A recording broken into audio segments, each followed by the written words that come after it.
কোনো প্রকার পূর্বাভাস ছাড়াই একটি ঝড় আছড়ে পড়তে পারে দেশের রাজনীতিতে। গোয়েন্দা সংস্থার বরাতে তেমনই ইঙ্গিত মিলছে। জানা যায়, খুব নীরবেই সংগঠিত হচ্ছেন এখনও সচিবালয়ে বহাল তবিয়তে থাকা আওয়ামী লীগের আস্থাভাজন সুবিধাভোগী কর্মকর্তারা। কিছুদিন পরপর তারা গোপনে বৈঠক করছেন এবং অপেক্ষা করছেন একটি সুযোগের।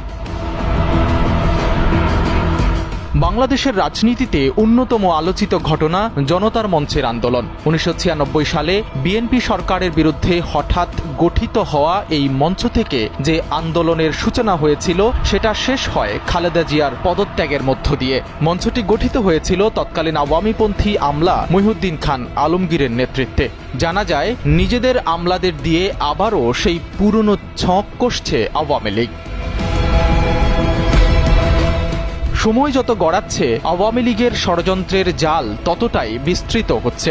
দেশকে অস্থিতিশীল করার পরিকল্পনা হচ্ছে নানা দিক থেকে। প্রশাসনের প্রাণকেন্দ্র সচিবালয় সহ সরকারি অনেক দফতর ও সংস্থায় এখনও যেসব আওয়ামীপন্থী কর্মকর্তারা রাজত্ব করছেন, তারা হাসিনার পক্ষে সহসাই আমলা বিদ্রোহ ঘটানোর পায়তারা করছেন। স্বপ্ন দেখছেন পরিস্থিতি ঘোলাটে হলে আওয়ামী লীগের ফেরার পথ উন্মুক্ত হবে।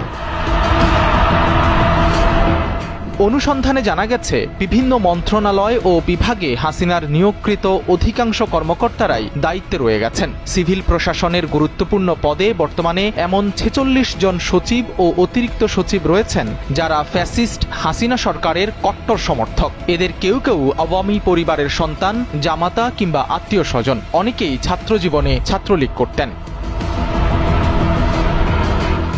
অন্তর্বর্তী সরকার দায়িত্ব গ্রহণের পর ২০১৪ ও ২০১৮ সালের বিতর্কিত ভোটের কারিগর আমলাদের অবসরে পাঠানো হয়েছে। কিন্তু ২০২৪-এর ভোটের দায়িত্বে যারা ছিলেন, তারা এখনও বহাল তবিয়তে আছেন। তাদের বিরুদ্ধে দ্রুত ব্যবস্থা গ্রহণ করতে না পারলে ২০২৬-এর নির্বাচন পরিচালনা করা সহজ হবে না। কারণ সচিবালয় সহ অন্যান্য সরকারি দফতরে অস্থিরতা সৃষ্টির পায়তারা করা হচ্ছে।